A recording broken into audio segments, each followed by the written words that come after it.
Wake that ass up. Early in the morning. The Breakfast Club. Morning, everybody. It's DJ MV Angela Yee, Charlamagne the Guy. We are the Breakfast Club. We got a special guest in the building, DNC Chair Tom Perez. Welcome, sir. Great to be with all of you. Good morning. How are you? I'm doing excellent. Now, let's start from the beginning. Explain what the DNC chair is and what your job is. Yeah, because some people think y'all just a group of big boogeymen who rig elections, rig primaries. And stuff. Our goal is to win elections, and our goal is to win elections everywhere, elect Democrats up and down the ticket. I'm just as concerned about school boards and state legislatures as we are about federal races. I came into an office where we had work to do. We had to earn people's trust back, and we did that by making sure we invested in every community, starting with Alabama in 2017 and Virginia and New Jersey, and then working our way up 2018, winning elections at scale. And now we got to make sure we throw Donald Trump out of office. That's my number one priority right now. As in impeachment? As in November 3rd, 2020. The only way we're going to remove Donald Trump is at the ballot box on November the 3rd. That doesn't mean we don't investigate, and folks in the House need to do that and continue to do that, and I applaud their efforts. But we also know the only way to remove him is at the ballot box, and the only way to do that is to make sure we're talking to voters, not just about all the bad things he's doing, but all the things we're fighting for. Let's talk about that, because I once saw you say the Republicans are cowards for not standing up to Donald Trump, and I agree, but I think the Democrats are cowards too, and I don't understand why they're dragging their feet on starting the impeachment process against Donald Trump. Well, I don't actually think they're dragging their feet. I mean, the problem is I used to prosecute. I did a lot of cases involving police officers who did bad things. I was at Department of Justice Civil Rights Division for years, and a lot of times when you're doing investigations, the other side stonewalls you, and what you have to do there is methodically plod through. I had to go to court a lot to enforce subpoenas, and the shortest distance theory often took a beating. And what they're doing in all these House committees is exactly that. They're gathering the facts. There's no doubt in my mind this is the most corrupt president and the most corrupt administration in American history. But you got to get the facts and gather the evidence. And at the same time, The Mueller report didn't do that? the Mueller report was a start. Okay. And it gave us a framework. But now we've got to take it to the next step and gather the evidence. And you know, we've had 2 or 3 court cases in the last couple of weeks where courts have sided with us because they're going to stonewall. I still coach basketball. They're doing the 4 corners here. You know, the rope-a-dope, whatever you want to use, and they're going to try and slow it down. And what I appreciate about what they're doing in all the House committees is they're not letting it deter them. But at the same time, I travel all around America, and people want to know who's got my back on the issues that matter most. Who's got my back on health care? Who's got my back on a job that pays a decent wage? I meet way too many people who are working 3 jobs to make ends meet. And I want to make sure that one good job is enough for people. And that's what folks, when they go to the ballot box, that's what so many folks are going to look at. Who elections are about the future. Who has my back on health care? Who has my back on good jobs? Who has my back on climate change? Who has my back on women's rights? Who has my back on racial justice issues? How do we get those people from Trump? You know, because you talk about Trump played into the affairs of a lot of Americans. You guys are losing jobs. We're going to build a wall. We're going to make sure you have better jobs. We're going to give you more money. We're going to help you with this. So how do we get those people who are not necessarily college educated, a lot of the people that followed Trump, how do we get those back on our side? By telling the facts. Donald Trump said, there will never be a plant closure under my watch. He said that time and time again. Correct. Go to the Chevy plant in Lordstown, Ohio. We have a thing called the DNC War Room, where we're telling the trail of broken promises and lies through the lens of real people. So we have Donald Trump saying, never going to be a plant closure. And then we have a guy looking in the camera saying, my grandpa worked there, my daddy worked there, I worked there. Barack Obama saved the auto industry, and the Democrats saved the auto industry, and this president has allowed it to shut down. He hasn't had my back. Democrats have my back. And we're telling that story in every corner of this country because this president's trail of broken promises run everywhere. Would you have ever anticipated this would have been such a nightmare? I knew it was going to be bad, but I didn't think, Angela, it was going to be this bad. And it's not simply the attacks on women's reproductive health, the attacks on communities of color, the attacks on health care, the attacks on immigrants. It's the attack on the fabric of our democracy. I mean, democracy as we know it, I think, is on the ballot. And that's why I ran for this. I mean, I had the privilege of enforcing civil rights laws, of enforcing hate crimes laws, of being your labor secretary and working to lift wages. And I watch what's happening in this administration, and it is a rollback of every single thing that's important to your listeners. I brought cases against something like 20 different police departments who've been involved in pretty significant wrongdoing, whether it was New Orleans, whether it was Seattle, Portland, Albuquerque, the list goes on. And now we have an administration that's trying to let all these departments out from underneath their responsibilities. I think that's wrong. And, the list goes on. Senator Harris said that she's prosecuted cases or seen cases prosecuted with less evidence than this one. So why are people afraid to prosecute? Are the Democrats afraid of Donald Trump? Oh, quite the contrary. Okay. I mean, I think we're taking it right to him. And Charlamagne, you look at 2018, we took it right to him, and we won elections at scale. The last time we flipped this many governor's seats from red to blue in one cycle was 1982. We won 400 seats roughly in state legislatures. We flipped 8 legislative chambers. We got more Democratic attorneys general at a state level than ever before. And I think what the American people have learned about attorneys general is they're pretty darn important. And and we have a lot of nominees as well. We've got a few people running for president. Does that hurt or help, you think, to have? I think it's a first-class problem to have, and it's not a problem. I look at it as an opportunity. I've had the privilege of working with probably 3/4 of them. And I think what people are going to see in 8 days or so when we have our first debates is that this is a bumper crop of candidates. And I say regularly, I hope people will date. I hope people will serially date. I hope you'll fall in love with a number of them. I predict you will because we all have so many shared values, whether it's making sure that everyone has access to health care, making sure we build an America where zip code never determines destiny. And then I hope when we get a nominee that we all fall in line. So fall in love with multiple people. And then when we get a nominee, fall in line. Why cap it at 20? Because I see you capped it at 20. Sorry, Charlamagne. Why'd you cap it at 20 people? Because if you have a debate with more than 10 people, it's really hard to administer. And it becomes not a debate, but a series of 20-second speeches. We saw that with the Republicans in 2016. So we didn't want to replicate the varsity JV. We didn't want to replicate a stage of 16 where people are just talking about hand size. We want to have a discussion of issues, and that's why for the first time ever, we're doing 2 consecutive nights. We picked it through random assignment because we didn't want to put our thumb on the scale. I think one of the most important ways to earn people's trust back is to make sure they know that our process is fair in fact, fair in perception, fair to everyone. Is 2 hours enough time, though? 2 hours for 10 people to talk? Well, we have 2 hours over 12 different debates. And then we've also encouraged people to do town hall meetings. Every candidate has had an opportunity to go on CNN and the Breakfast Club. Do a town hall meeting. If you don't go to the Breakfast Club, you're not going to get the nomination, it seems to me. Don't put that kind of pressure on us. All right. Continue on, though. We haven't gotten one yet. Don't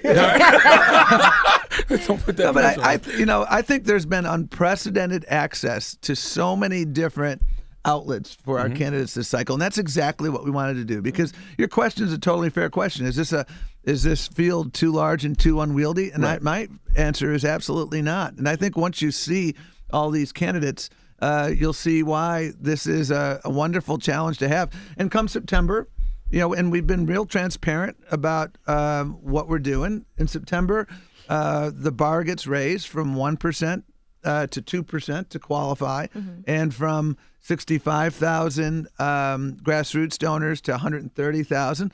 And by the way, we've never had a debate structure before where we allowed people to get access to the debate stage through grassroots fundraising. And it's what it has done is a person for $1 can be part of the political process. I wanted to make sure we returned power to the grassroots. That's why we reduced the role of so-called superdelegates who had an undue influence in the primary process. That's why literally $1 can get you engaged. And if you look at what's happened, it has had the exact impact that we wanted. More people than ever before are investing.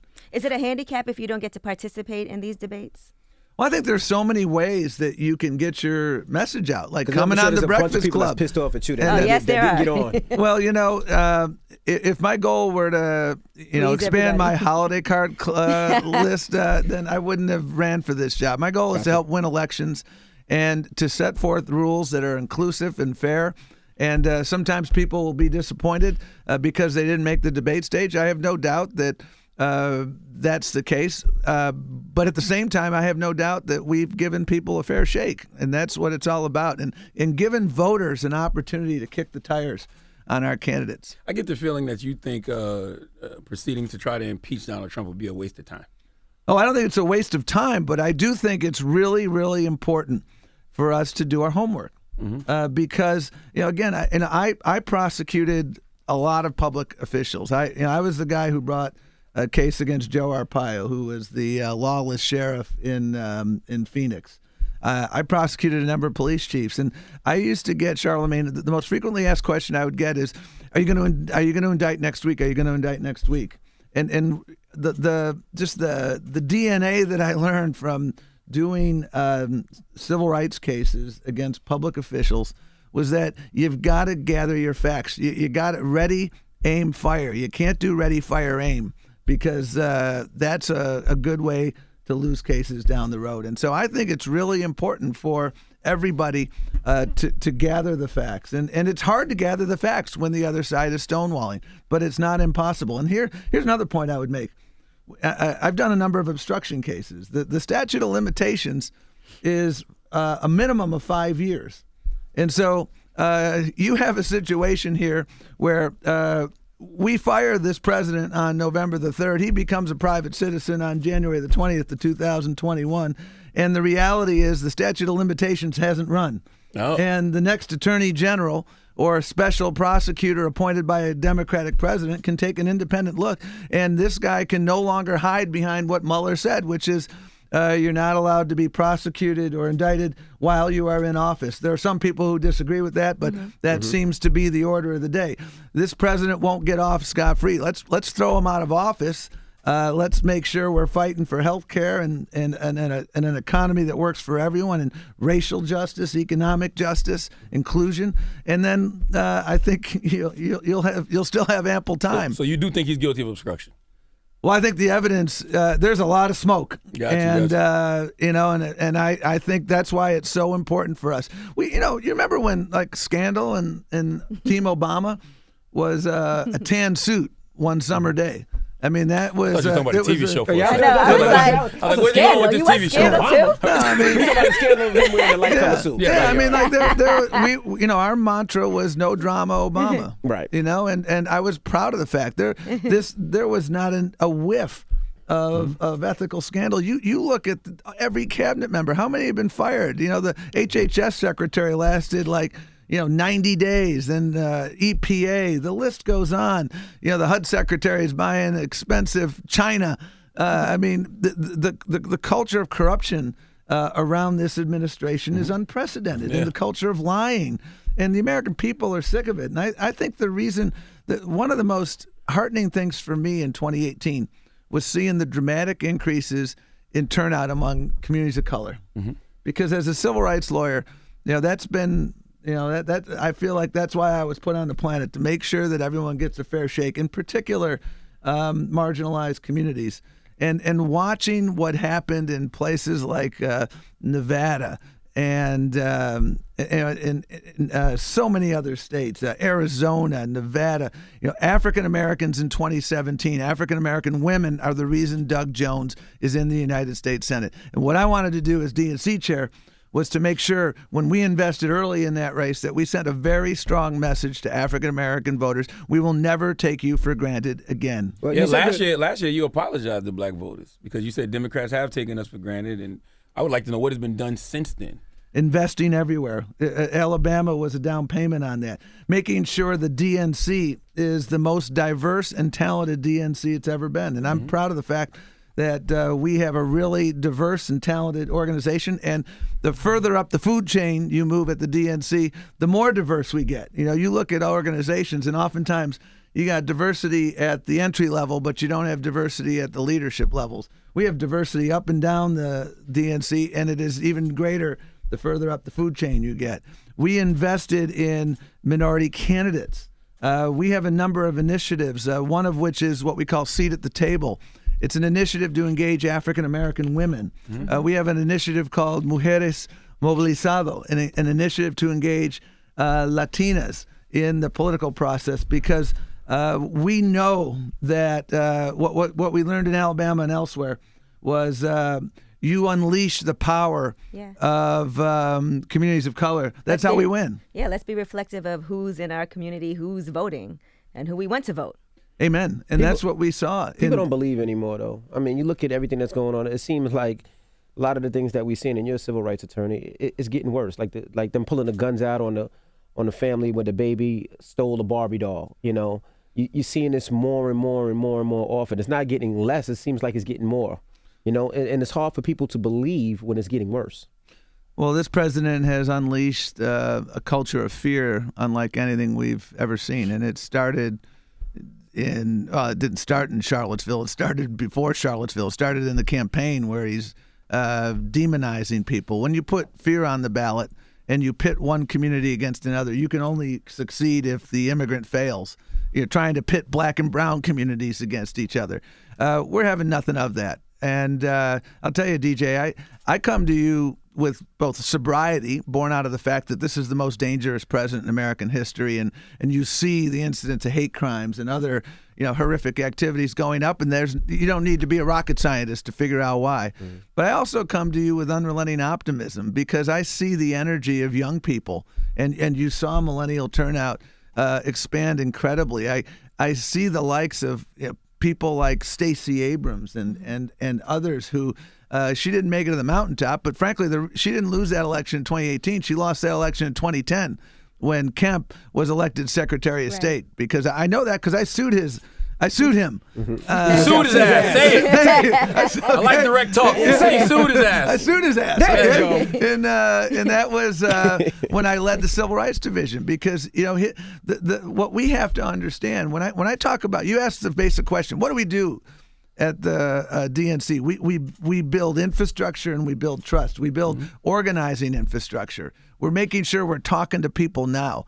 There's a difference between mobilizing and organizing. Mobilizing is the sprint in the run-up to an election. Organizing is building authentic relationships where you have people's backs. We did too much mobilizing, not enough organizing. The new DNC is organizing. We're investing in data and technology, because the most effective way to communicate with millions of people now is through our smartphones.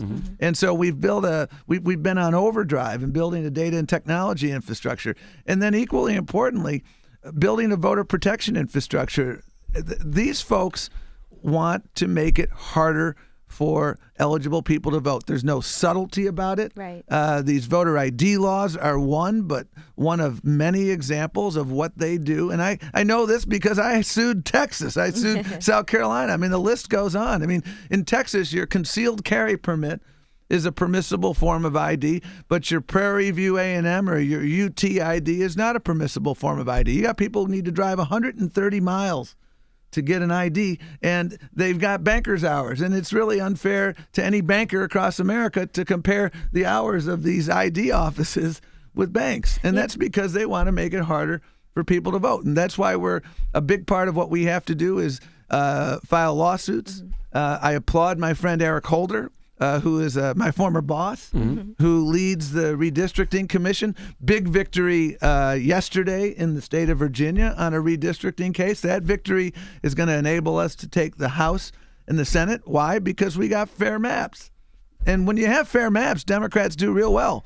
But these maps are so unfair in so many states. You got to just not win. You got to beat the spread. Right. To win elections, and that ain't fair. Another issue that I've been having personally is it's hard for me to determine who is just saying what we want to hear and who's really honest and earnest. They all are. It's dream selling season. So that's what makes it hard for me to determine, like, okay, I like this person, but I'm not sure if I necessarily believe what it is that they're selling, because sometimes people flip-flop on issues that in the past, we see their record and we're like, okay, you didn't agree with that, but then people can change their mind and grow from that experience too. So how do we determine who we believe. Well, I think one of the reasons we won so many races, Angela, in 2018 is we fielded spectacular candidates, and they were authentic. They reflected their communities. We had our LGBTQ gala here in New York City last night, and we had a number of members of Congress, one of whom is Sharice David from Kansas. She is an out Native American, mixed martial arts. And most importantly, and here's why she won. And I was in her district last week in Kansas. She's authentic. You talk to her for 30 seconds and you realize she's on your side. There's not a phony bone in her body. Doug Jones won because he's an authentic politician. His career in civil rights. You can judge people's future actions by looking at what they've done in the past. And we fielded up and down the ballots, and we highlighted legislators. We had the mayor of Chicago at our event last night, Lori Lightfoot, African-American woman, first African-American woman elected mayor, first LGBT mayor of Chicago. And again, what strikes me about her is her authenticity.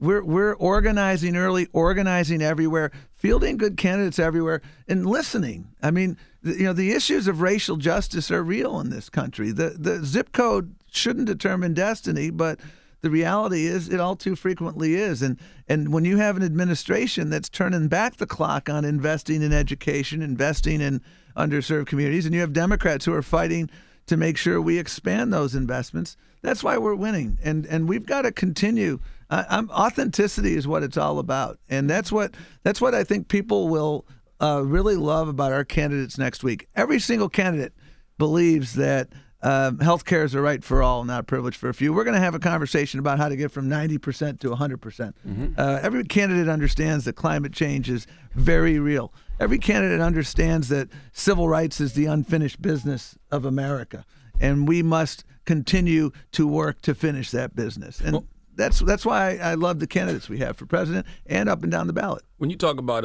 fairness for voting, it's all this talk about Russian interference, the Russian interference that possibly happened in 2016, and trying to prevent that in 2020. But how do we prevent Democrats from rigging the Democratic primaries in 2020? Because a lot of people seem to believe it was rigged for Hillary in 2016. Well, that's why we spent so much time, Charlamagne, making sure we reformed our process. The first thing we did was we had this Unity Reform Commission. We brought people together from the Democratic Party family, and here's what we did.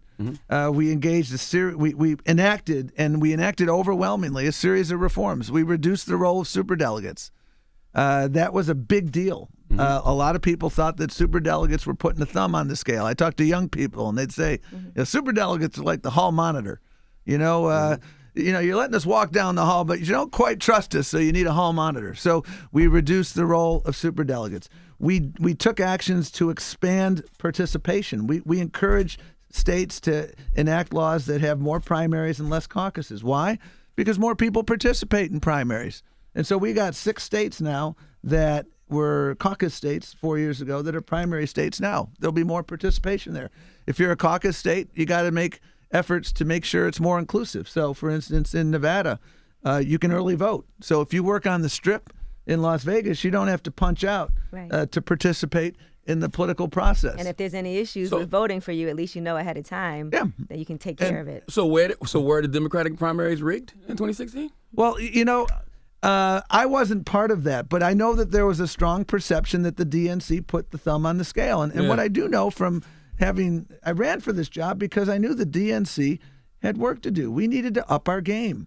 We handed. You're basically saying they was up to no good and you needed to clean it up.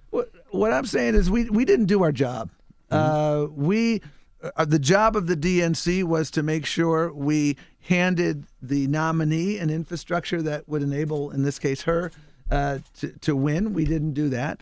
Our job is to make sure the process is fair in fact and fair in perception, and millions of voters felt that we fell short in that, and we needed to up our game. And that's why, frankly, that's why I ran for this, because, people ask me, Charlamagne, what do you miss most about your old job?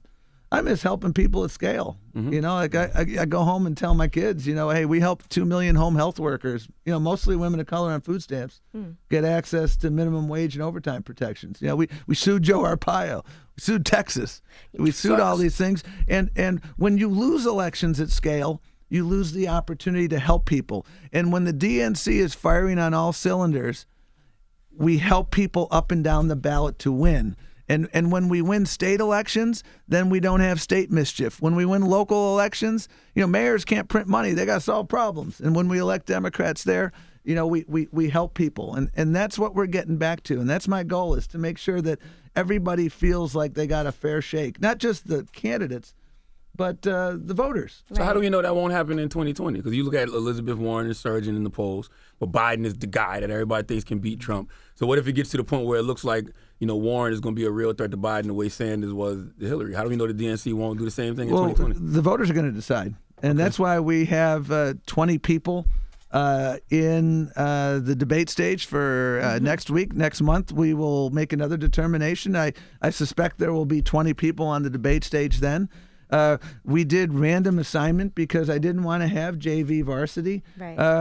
What we did was a lot of listening in the aftermath of 2016, because we know we fell short in our duty to make sure that everything was fair. We set forth the primary debate schedule long before we knew who the entire field was. Why? Because we didn't want to have a situation where it looked like, oh, you know, they're trying to help candidate A by doing the primary debate schedule this way. So before we knew who everyone was, we had laid it out way back, you know, early this year. And again, we let the cards fall where they may. And that's why, you know, I feel pretty good about where we're at. Obviously, you know, if you're number 21 and you're not in the race, you're not happy. Right. But again, Seth is not happy. Yeah, I'm sure Seth is not happy. But he's doing his own thing. He's still going out there. And I have great respect for him. I have great respect. I worked with Steve Bullock, the governor of Montana, a lot. And he's a great guy. And it would not surprise me if either or both of those folks make the debate stage in July. And if they do, that's great. But what everyone will know is that they made it under a set of rules that were laid out well in advance. Everybody had a fair opportunity to do it. I mean, one of the criticisms I got early on was, oh, these rules are going to hurt women running for president and people of color running for president. Well, look what happened. Every woman and every person of color running for president, and this is our most diverse field in the history of the country, every single one of them not only qualified on the polling threshold, but they met the grassroots fundraising threshold because they were able to engage the grassroots, and I think that's that great. Doesn't make you nervous with so many people? Because I always go back to Bernie and Hillary, right? And I think a majority of people that wanted Bernie to win and that was riding with Bernie didn't necessarily vote for Hillary, just decided not to vote. Does that make you nervous with so many people falling in love so early, so many people not kind of moving on to the next person if their person doesn't make it? Yeah, DJ, I think the world in 2019 is very different than the world in 2016. His name is Envy, by the way. Envy. He's saying DJ Envy. He just used the first name, DJ. DJ is disc jockey. But I like DJ because I'm looking right behind you, and the only thing I could see was DJ. So, you know, and I'm looking at that Yankee jersey also, and I'm we'll not talk about your Buffalo Bills and all that Buffalo He's Bills. a big O.J. Simpson fan, by the way. I'm not going there. You follow him on Twitter. But I just need to note the Buffalo Bills, New York State's only football team, a professional football They're team. trash. But We'll I talk about that digress. later, but go ahead. No, you know, I really am so excited about I think the field of candidates, it's going to narrow when the voters decide that. And we might have learned our lesson. But I think the lesson I learned from 2016 is if the DNC envy is the one putting its thumb on the scale, then it hurts it. It hurts the cause for everyone. And so, you know, we're playing. We're taking a long-term approach to this, and I think it's incumbent on us to make sure that every candidate has that fair shake, because we want all their supporters to be excited about whoever the nominee is. And I do think that the big difference between now and 2016 is that we've now experienced 3 years of the most dangerous president It's in a state American of history. emergency now. Absolutely. That's what it feels like. This is a 5-alarm fire, and Code orange. I'm calling on all listeners here to be a first responder with us, because we've got to take back our democracy. You cannot allow the perfect to be the enemy of the very good. And we've got remarkable candidates. You may not agree with them on 100%, but I guarantee you they are absolutely, qualitatively 100% better than Than Donald what we've Trump. experienced You now. keep saying the DNC had their thumbprint on the 2016 primary. So did they rig the primary? Yes, no, or you don't know? Because I don't know what that means. Again, Super I mean, delegates. the DNC fell short in our job. Our job was to make sure that everybody felt like the candidates got a fair shake, and our job was to make sure we handed the nominee an infrastructure that enabled them to succeed in the Bernie get a general fair election. shake? And so we were 0 for 2 in that, Charlamagne.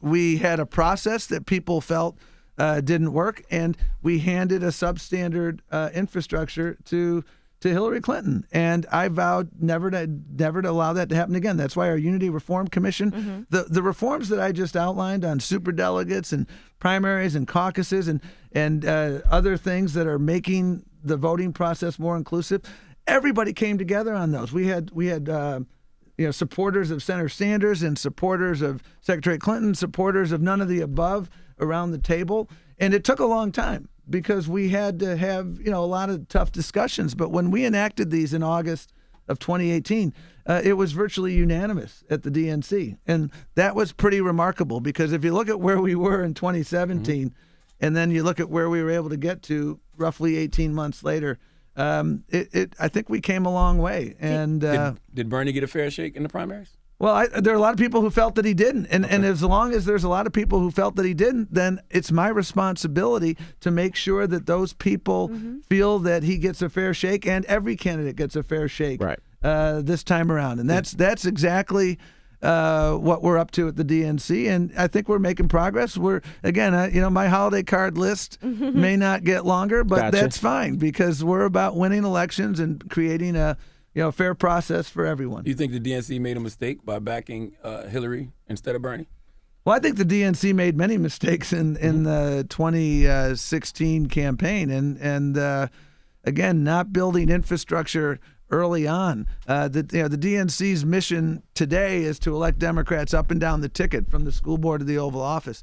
We stopped investing in these down ballot races. We stopped investing in authentic 12-month-a-year relationships. And I was in an AME church in Detroit doing listening, and I said, what do we need to do better? And the woman said to me, you got to stop showing up at my church every 4th October pretending that you care. Right. That's true. That's real. And that's amen. People see through that shit, man. Yeah, and I mean, people gave a lot of grief to the voters of Flint for not showing up in 2016. I think you got it wrong. The voters of Flint voted with their feet because the institutions of government fundamentally failed them. And to blame them for not showing up when it was on us for not showing up for them when they needed the help the most. That's right. And still need the help. And still need the help. But and that's what I love about what we're doing now. We are investing everywhere, and you look at the proof is in the pudding. We were able to turn out voters in areas where we fell short. I mean, in Wisconsin, Mitt Romney won more votes in 2012 than Donald Trump won in 2016. And we fell short in Wisconsin in 2016 because we had Obama stay at home.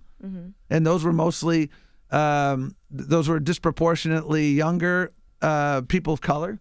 And then we had Obama, Jill Stein. And if we had simply just kept the Jill Stein voters, we would have won Wisconsin. If we'd simply just kept those Obama stay-at-home voters, we would have won Wisconsin. And same story in Michigan, and that's on us. And that's why fast forward to 2018, in places like Michigan, Pennsylvania, and Wisconsin, we started investing in 2017 to say to them, we're not going to just show up at your church and be, next October. We're showing up now. And that's how we were able to run the table in all the statewide elections in those 3 states. And we have our convention coming up in Milwaukee. Milwaukee is a remarkable city, and we're going to tell a story of a resilient Democratic Party that organizes in every zip code, and is fighting for the issues that folks care about. Do you think that celebrity endorsements matter at all? Sure. I mean, I think influencers are really, really important. I appreciate people like LeBron James who step up, because I understand a lot of athletes, they got endorsement deals and, they're a little bit reluctant. One of the people who helped us a lot in the run-up to 2018, and I really appreciate it, is Chris Bosh, formerly of the Heat, who will be in the Hall of Fame someday. And, Chris and his wife hosted an event for us. Chris has not been shy about the fact that we need to elect Democrats in order to address the issues that he cares about. And so I'm very, very appreciative of those influencers. What's your relationship like with the CBC now? Because they passed a vote of no confidence on you late last year. Where do you stand with them now? That vote was about one issue, and that was about our superdelegate reform. Okay. And I have very good relationships with people like Mr. Clyburn and Karen Bass, who's the chair. We've done a lot of work together. And there were some members of the CBC who said, "I don't want you to reduce my power." And with all due respect, I'm not reducing their power. I think they misconstrue the source of their power. What's the source of their power? Their accomplishment in their life. Look at what's happening right now, Charlamagne. Every candidate for president is knocking on the door of every member of the CBC. Why? For good reason. Because they're influencers in their communities. And I think some folks who said, I'm going to lose my power if you take away my superdelegate vote, with all due respect, I think they dramatically underestimate why they have power. They have power. There's an event going on this weekend down in South Carolina, the Fish Fry, which I've been to a number of times, and it is great. And it is not a coincidence that every single candidate, I believe, for president is going to be there. 19. Okay, 19 so and those three who aren't might want to look at their schedule. I bet you one of them is Biden that won't be there. I'm not sure of that, actually. Yeah. I don't know. I'm just saying.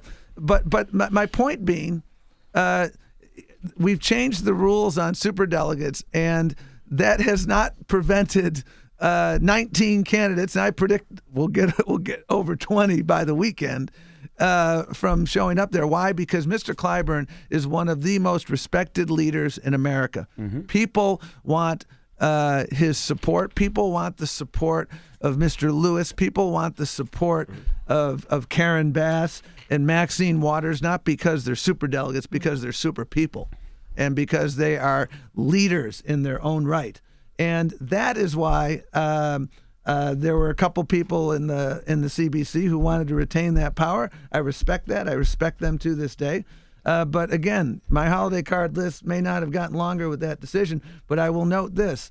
That decision was a decision that the overwhelming majority of the DNC ratified, and the overwhelming majority of African-American members of the DNC ratified, because we all understood that if we want to win elections, we've got to listen to voters. And you keep asking a really good question, Charlamagne, like, how did we get here?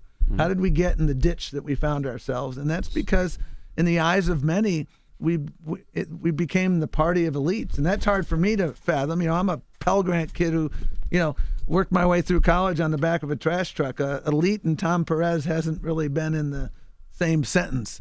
But people had that perception of the Democratic Party. And I wanted to make sure that people knew that we're the party that's fighting for the little guy. Now, see, that's what people don't believe. I don't know if it's necessarily so much about the, being elite. I think it's the fact that, especially with black people, you haven't done anything for black people. Well, like you said, you have taken black voters for granted. Well, some Democrats are afraid to even talk about black issues. Well, I've spent my entire career addressing issues involving communities of color, whether it was the police reform cases I did, the hate crimes cases I did. I settled the two largest fair lending cases in the history of the Fair Housing Act, and those involved Countrywide and Wells Fargo. And literally, when you add up the number of African American and Latino homeowners that we helped, it was probably in the millions. And so, my parents taught me, if you want to get to heaven, you got to have letters of reference from folks living in the shadows. And that's why my life, I've had the privilege of a lifetime to really put these values into action. And I ran for this job because I wanted to make sure that to the extent that black people or brown people or AAPI people are asking the question, what's the difference? Yeah. Because that's really implicit in what you're saying. I'm here to tell them there's a huge difference.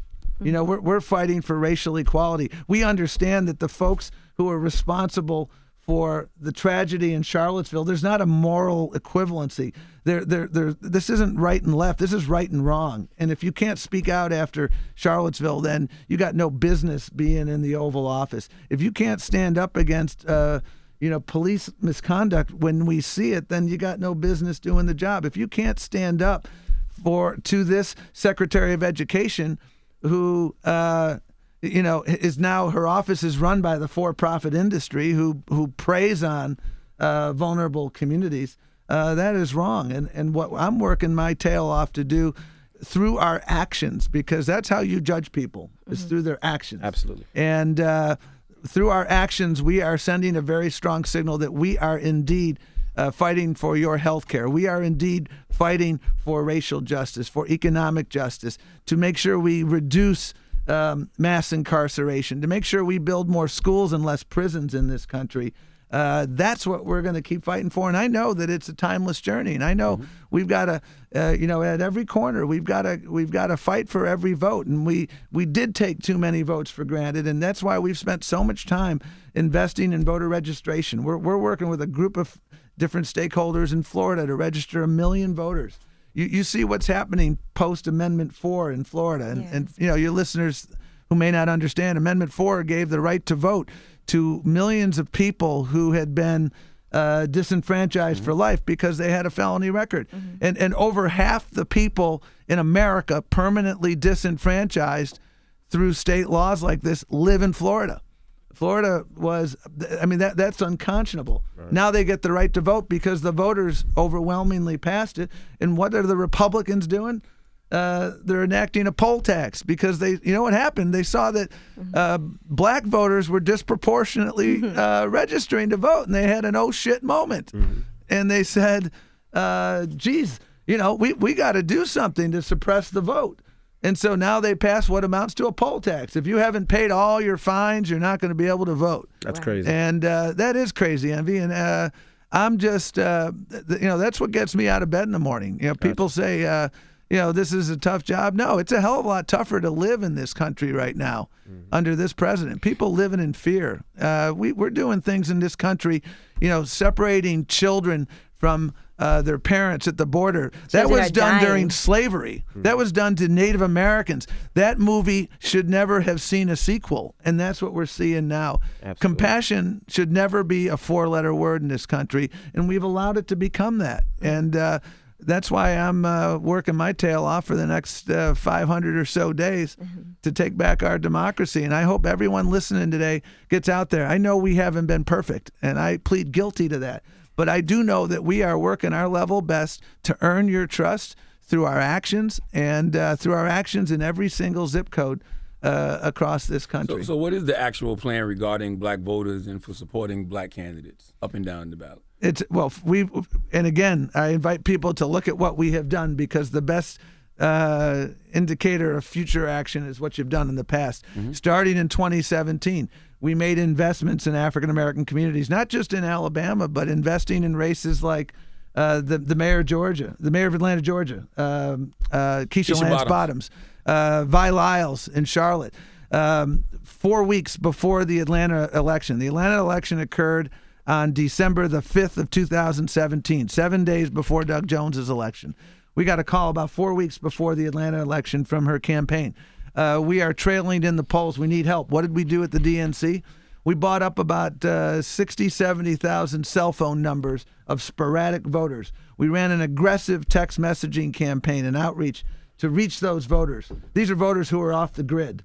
And that's she ended up winning. Pardon? That's not against the law, getting cell phones and calling me. That's not. No, not at all. Yeah, you definitely can't do that anymore. No, we actually purchased 110 million cell phone numbers last year and gave them to state parties because, the way you communicate these days, Envy, with voters is, text messaging. That's annoying as fuck, though.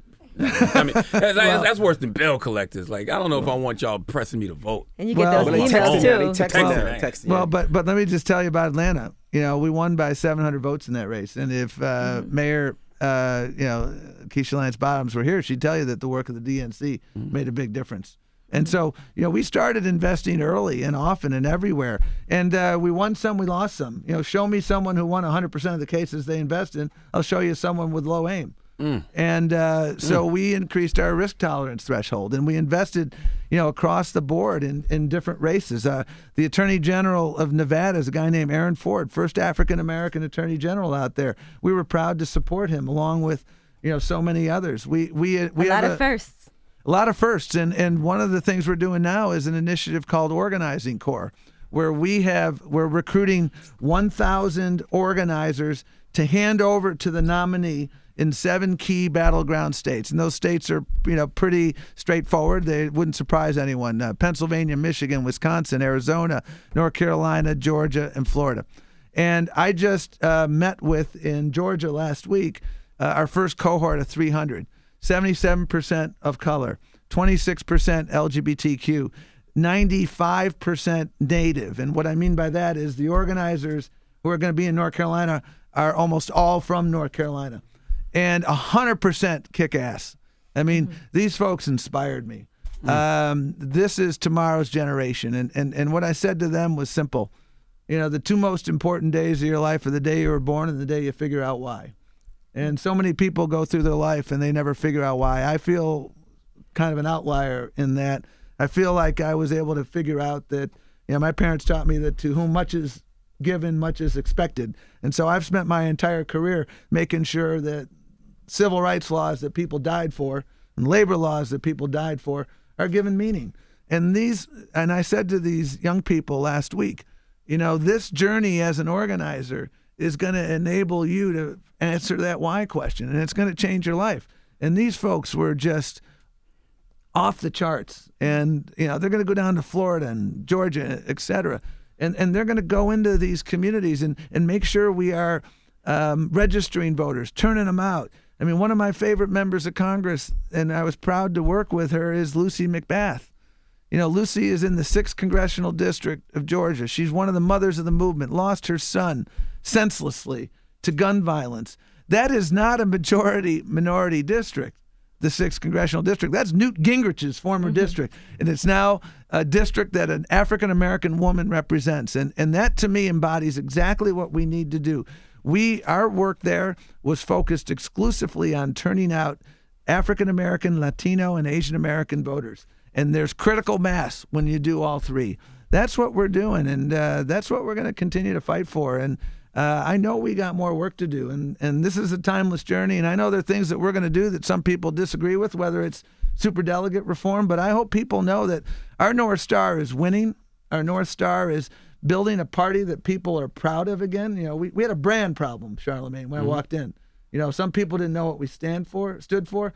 Other people thought we stood for things we don't stand for, and not enough people had excitement about the Democratic Party brand. And we're working hard to change that. That doesn't happen overnight. Yeah. But again, you through your actions thou shalt be judged, and that's what we keep doing. I saw you once say Republicans don't give a shit about people.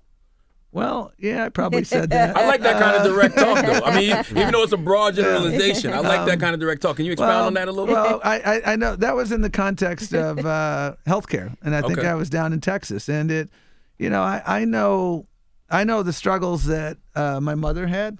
If my mother were still alive in the world of Trump, she wouldn't have healthcare because she had a pre-existing condition. Mm-hmm. I know so many friends. Every time I go into a room, whether it's 20 people or 120 people, one of the first questions I ask, how many people have a pre-existing condition or know somebody who does? And usually 80% of the room raises their hand. Mm-hmm. And the notion that in the richest nation on earth, we can't afford to give you insurance if you're diabetic. I mean, the people I know who are deciding between rationing their insulin so that they can buy food for their family, that just shouldn't happen in the United States of America in the year 2019. And when I see the reckless disregard for people's needs in healthcare. Yeah, my mother would not be happy with my use of language there. I must admit. Can you be friends with a Trump supporter, you think? Could you be truly friends with somebody who's a Trump supporter? I would work with them to understand why and to persuade them To change their mind. that they need to change their mind. And by the way, you should. I mean, I know this sounds weird, but this is true. And we studied this. There are a group of folks who are Obama, Trump.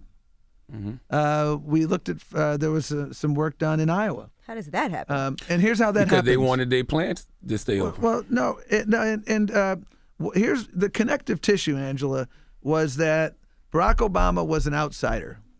You know, he was the candidate of change. And then when 2016 came around, they had an equal amount of concern about Secretary Clinton and Trump. They voted for Trump because they looked at him as kind of a proxy outsider. Mm-hmm. And that was the connective tissue. Hillary was establishment. And Hillary was perceived as an establishment person. And what our job is, and we're having some success in this, is you voted for him because you thought he would have your back. He was a little rough around the edges, you thought. But you thought that would actually help you, that he would have your back. You voted for change because you hadn't seen enough change in your life. And like you said, he said no plants would close under my watch. No, and the middle class will get massive tax cuts and, all that stuff. And we have been successful in 2018 because people want change, but they want change that's going to make their life better. Beneficial. Not change. worse. And so you couldn't be friends with the Trump supporter. You could talk to them. I will work. No, I think it's my job to talk to and listen to. And I think we can't become so tribal that we can't engage each other. I work for Ted Kennedy. And the genius of Ted Kennedy is that he was able to get bills passed with people across the aisle. We worked on a bill with Jeff Sessions. We worked on a bill with, he worked on a sentencing reform bill with Strom Thurmond. And I think that racist. Right. I'm from South Carolina, so I take that. I understand. See, working together is different than being like, I like him. But it's all business, though. There's no permanent friends and enemies in business. I mean, the problem, the challenge that we have is a challenge that the founding fathers put forth, which is they created a system where if you want to get really important things done, you kind of got to work across the aisle. You have to. And that's really hard today because you got Mitch McConnell there. It's the official graveyard in Washington is called Mitch McConnell. I mean, I hope everybody, and we have to do more to educate folks about the fact that under Nancy Pelosi's leadership, we have passed a number of bills to protect coverage for people with pre-existing conditions, reduce the cost of prescription drugs. The Equality Act protects against discrimination in the workplace. We have passed bills on climate change, gun violence reduction, getting back into the Paris Accords. Today, HB 40 is being heard in the United States House. HB 40 is a bill about reparations. We are dealing with issues in the House, and they are going to the graveyard of the Senate. And so we're working hard to make sure that we not only win the presidency, but we got to take back the Senate because the Supreme Court, I'm deathly afraid. I mean, on issues of racial justice, on issues of women's reproductive health, on issues of immigration, gerrymandering is a scourge on our nation. Dark money and gerrymandering are what are bringing down our democracy, and we have a Supreme Court that is in bed with big business on this. My favorite bumper sticker I saw in Texas was, I'll believe that a corporation is a citizen when Texas executes one. Wow. And, that we have a lot of work to do. And that is why this is the most important election of our lifetime. This is a where were you moment. And again, I want people to date early and date often in this primary season. But I come to you with optimism because everywhere I go, people understand that this is unlike any election in their lifetime. And the candidates understand that. This isn't about me, candidate A. This is about making sure we win. Now, what is HB 40? I might have heard you wrong. You said HB 40? It's HR 40. HR 40. I'm sorry. Yeah, I was like, what the hell is HB 40? Is that I was in in Maryland. We used to call bills that way. But now, what do you think about reparations? Is that a real conversation or just a hot talking point for Democrats to have this presidential election? Well, civil rights is the unfinished business of America, and I think it's really important to have this conversation. What it's also important to understand is what the other side is going to try to do. They're going to try to twist that debate for their own partisan advantage, and we're not going to let it happen. So what do you think about reparations for black people in America?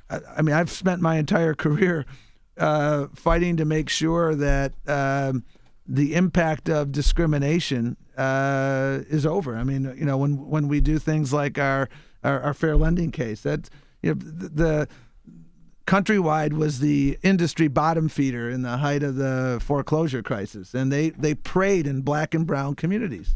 And for me on this issue, I concluded long ago that the most important thing I can do is use authorities that I have now to build an America that works for everyone. And that's why I was proud to do that work. That's why I worked with Senator Kennedy in 1995 on the first version of what became the Shepard-Byrd hate crimes law. I had the privilege of being, one of the original writers of the bill for Senator Kennedy. And, one of the sadder moments for me, or bittersweet, in 2009, I was there when Obama signed the bill, but it was a few months after Senator Kennedy passed. And, that was a 14-year odyssey. And so African descendants of slaves should be compensated? Well, I think that's the conversation we need to have, and that the bill calls for a robust study. And the challenge we have in America is that issues of race are uncomfortable to discuss, and so we have a tendency. Too many people sweep it under the rug. Mm-hmm. And I've been dealing with voting rights and racial justice issues, and gender justice issues, and religious justice issues, and justice for people from the LGBTQ community. My entire career, I'm not uncomfortable at all talking about it. It's been who I am, and one of the reasons I ran for this job is I wanted to make sure that folk out there know that this is the DNA not just of Tom Perez. This is the DNA of the Democratic Party, and we're going to keep fighting to make sure that we have an America where you truly are judged by the content of your character and not any other factor. And we're not there yet. Can I ask you a question? As you were a civil rights attorney, you said, right? Mm-hmm. With that, are you comfortable with the things Joe Biden has said and done? Like, for example, writing the 94 crime bill, or saying things like Barack Obama's the first African-American male he met that was bright, articulate, and clean. Saying things like he doesn't care about the system that created these predators. He just wants to, lock them up. Are you comfortable with that kind of rhetoric? The vice president will be asked about those questions, and he'll talk about them. The 94 crime bill is a crime bill that I know is going to get a lot of discussion. And, there are a lot of state laws as well. I mean, and I worked for Senator Kennedy. And one of the things we worked on repeatedly was to eliminate mandatory minimum sentences. Mandatory minimum sentences have created a huge part of this mass incarceration problem. And the lion's share of people incarcerated pursuant to mandatory minimum sentences were incarcerated pursuant to state laws. And so we've got to address that entire array of challenges. And, when I worked in Maryland, we did a lot of work helping people who were in jail for these 3 strikes laws. And their third strike was, some low-level offense, and they're warehoused, and they're disproportionately black, and that's wrong. And I think I think what's going to happen in this primary is people are going to have to look at the entirety of what people have done. People who've been in the arena for 30, 40 years. I don't know anybody. I'll just speak for myself. I'm proud of the work I've done over 30 or 40 years. I also know that there are things that I wish I had back and would do differently. But what I am proud of is the fact that I always jumped into the arena. I didn't just become a spectator in our democracy. And but are you comfortable with those things Biden said? Well, I think the vice president's going to have to talk about those, and I know he'll be asked about them. And those are all fair game questions, and I think he will. He will have to address those issues, and I'm confident that he will. I mean, he gave the eulogy at Strom Thurmond's funeral. It just makes me wonder, can you teach an old white man new tricks? Right, because you also talk about how we have to hold people accountable kind of for what happened in the past can predict what's happening in the future. in a way, right? Because I know throughout this course of our conversation, we have addressed looking at things that have happened in the past as a good predictor for what's to come. Yes. So are we holding people accountable for things that have happened in their past and saying, okay, this is a good predictor? Well, and that's of what they stand for. what primaries are about. You're going to look at the totality of somebody's record. Their role on racial justice issues, the Violence Against Women Act. The vice president was very involved in the original passage of that. The assault weapons ban was part of the '94 crime bill, and that was a really important piece of legislation that's no longer on the books. So you don't have a horse in this race yet. So we are aggressively Switzerland, and we will continue to be aggressively Switzerland because that is. I think that question embodies where we fell short in the past, which is there was a sense that we were not Switzerland. That we set up the primary schedule to help one candidate over others, and that's why we have been so clear early about setting up all of our criteria for participation and making sure that we are truly a referee here. Can you teach an old white man new tricks? Because they asked Biden about the crime bill, and he said it didn't cause mass incarceration, which is a flat-out lie. Well, again, I think this is going to be the subject of discussion throughout the primary season. I think I look in my own life, and I think everybody has capacity. Almost everybody has capacity for growth, and I think the questions you ask are important questions that voters will ask. Those are important questions that'll come up in the primary season, and that's why it's so important for us as Democrats to make sure that everybody gets a chance to kick the tires. Well, we appreciate you for joining us. I'll be watching. Well, just one last question. Why do you wear your wedding band on your right hand? I've seen it. I noticed everything. That was just curious. Because I used to play a lot of basketball, and I broke my left finger so frequently that oh my God! So I thought I'd do that for television. Okay, so my God. I can't fit a ring around it. It's you didn't have to show us. You just could have said it. Envy, you asked a question. I'm just giving you an honest answer. That Like was you throwing up a excessive. gang sign. You a crip? Jeez, goodness gracious. Christ. Well, thank you for joining us. Whenever I do that for young people, I wanted to get on David Letterman for silly human tricks years ago, but they wouldn't let me. They wouldn't let you. I don't know on. if that counts as a trick, but Tom Perez. Thank you all It's for the Breakfast letting Club. me Good morning. come on board. thank you.